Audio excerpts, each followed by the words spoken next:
各位家長，大家好。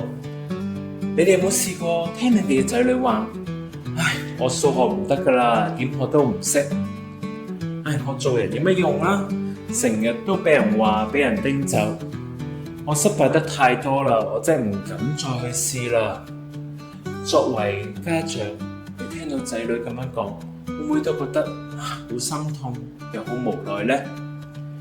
其實現今青少年正正就係學識緊點樣去面對失敗，要相信自己可以進步嘅一個重要時刻。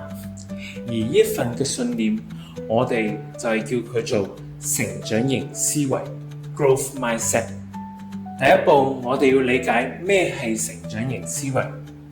成長型思維係由著名心理學家 Carol Dweck 去提出嘅。佢意思係話，人嘅能力唔係一成不變，而係可以透過去學習、去練習，慢慢努力去進步嘅。而同呢個相反嘅咧，就係固定型思維 （fixed mindset）。覺得自己蠢就永遠都係蠢噶啦，失敗就代表自己唔好，無論點樣試都唔會再成功，唔值得再試噶啦。所以當我哋仔女去做一啲嘢嘅時候，與其我哋問佢點解你又做唔到啊，反而我哋可以去同佢一齊去傾下，你今次做唔到，唔代表永遠做唔到噶喎。我哋一齊諗下下一步點樣去做得更加好啊。第二步，積極心理學，提升自我價值感。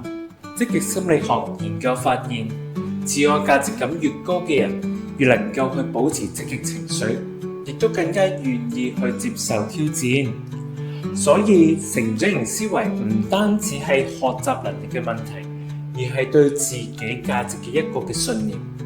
當仔女去犯錯、失敗、俾人批評嘅時候，我哋唔好急住去懲罰或者否定，而係我哋要同佢講：你唔係壞人，今次方法未必係啱，我哋可以去再諗過，下次可以再點樣做呢？幫助佢哋去建立佢哋嘅自信。